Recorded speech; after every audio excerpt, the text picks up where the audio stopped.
Hungary सीमा पूर्व में Romania के साथ, उत्तर में स्लोवाकिया के साथ, उत्तर पूर्व में यूक्रेन के साथ, दक्षिण में सर्बिया और क्रोएशिया के साथ तथा दक्षिण पश्चिम में स्लोवेनिया के साथ सीमा साझा करता है। हंगरी देश की जनसंख्या 97 लाख है व देश का जनसंख्या घनत्व 107 व्यक्ति प्रति वर्ग किलोमीटर है। देश का क्षेत्रफल 90,530 प्रति वर्ग किलोमीटर है व देश में 72% लोग शहरी क्षेत्रों में तथा 28% ग्रामीण क्षेत्रों में निवास करते हैं।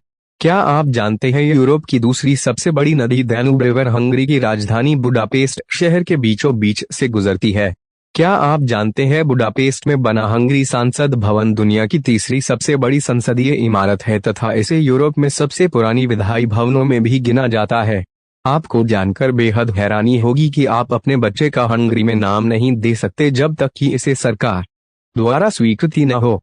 इनके पास नामों की एक विस्तृत लिस्ट है और यदि आपकी पसंद का नाम लिस्ट से गायब है तो आपकी पसंद के नाम के अप्रूवल के लिए research institute for linguistics of the Hungarian academy of science का फॉर्म भरने होगा। हंगरी देश का यह शब्द मध्ययुगीन लैटिन हंगेरियन से आया हुआ है, जिसका मतलब है लैंड ऑफ द हंस। हंगरी को वाइन कंट्री के नाम से भी जाना जाता है। यह देश 20 अलग अलग प्रकार की वाइन का उत्पादन करता है तथा हंगरी देश में बनी वाइन का विश्व भर में भारी रूप से निर्यात किया जाता है। क्या आप जानते हैं 13 हंगेरियंस को नोबेल पीस प्राइज यानी शांति पुरस्कार को छोड़कर हर एक कैटेगरी में एक नोबेल पुरस्कार प्राप्त हुआ था, जो कि यह जापान, चीन, भारत, ऑस्ट्रेलिया और स्पेन से अधिक है। हंगरी देश को पढ़े लिखों का देश कहा जाता है क्योंकि इस देश की साक्षरता दर 99% है। इस देश में 96 अंक को शुभ माना जाता है। इसका कारण यह है कि सन 896 में हंगरी देश की स्थापना हुई तथा सन 1896 में बुडापेस्ट में बुडापेस्ट मेट्रो की स्थापना हुई। रूबिक्स क्यूब का आविष्कार करने वाले एन रूबिक भी इसी देश के थे। उन्होंने सन 1974 में रूबिक्स क्यूब का आविष्कार किया था। आपकी जानकारी के लिए बता दें, विटामिन सी के खोजकर्ता एल्बर्ट सजेन-ग्योर्गी का जन्म भी हंगरी में हुआ था। इस देश में धूम्रपान करने वालों की कुल संख्या के मामले में हंगरी ग्रीस और बुल्गारिया के बाद तीसरे स्थान पर है। हंगरी में भी दुनिया की सबसे पुरानी मेट्रो रेलवे में से एक है, जो 1896 की है। हंगेरियन को दिमागी लोग भी कहा जाता है। उन्होंने अब तक की सबसे लोकप्रिय और उपयोगी चीजों में से कुछ का आविष्कार किया है। हेलीकॉप्टर, बॉल पॉइंट पेन और रूबिक क्यूब सभी हंगेरियन आविष्कार हैं। क्या आप जानते हैं अपनी मूल भाषा के अलावा कई हंगेरियन अंग्रेजी, जर्मन, फ्रेंच या द्वितीय विश्व युद्ध के बाद से रूसी बोलते हैं। इसके सकल घरेलू उत्पाद का लगभग 5% शिक्षा पर खर्च किया जाता है, जिसका परिणाम उनकी 99% साक्षरता दर है। हंगरी में उच्च शिक्षा के लगभग 77 संस्थान हैं, जिनमें 10 विश्वविद्यालय और 9 तकनीकी स्कूल शामिल हैं। हंगेरियन अपना अंतिम नाम पहले और पहला नाम अंतिम लिखते हैं। अस्पष्ट, वे इस औपचारिक तरीके से अपना परिचय देते हैं।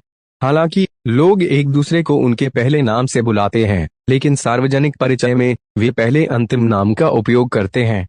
क्या आप जानते हैं हंगरी अक्टूबर 1989 में एक लोकतांत्रिक गणराज्य बन गया। 20 अगस्त हंगरी देश की स्थापना का दिन होता है, जिस दिन हंगरी में छुट्टी होती है।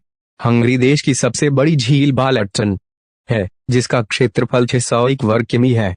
हंगरी के फ्रांज लिस्ट को अब तक का सबसे महान पियानो वादक माना जाता था।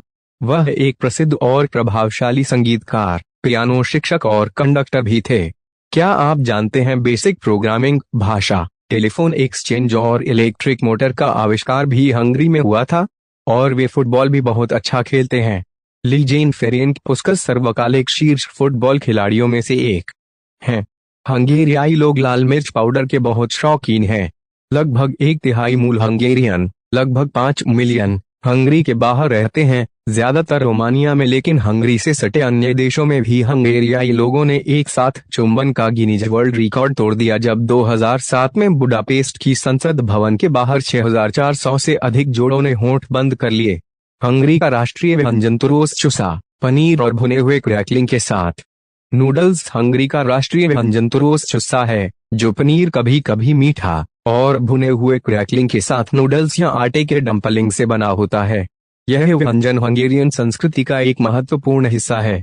हंगरी के प्राकृतिक संसाधन हैं थर्मल स्प्रिंग्स और कृषि योग्य मैदान। हंगरी में 1300 से अधिक थर्मल जल स्रोत हैं, जिनमें से 123 केवल बुडापेस्ट में हैं। देश का बड़ा हिस्सा समतल है, जिसमें ग्रेट हंगेरियन प्लेन एक कृषि उत्पादक क्षेत्र है। यह दुनिया के 30 सबसे लोकप्रिय पर्यटन स्थलों में से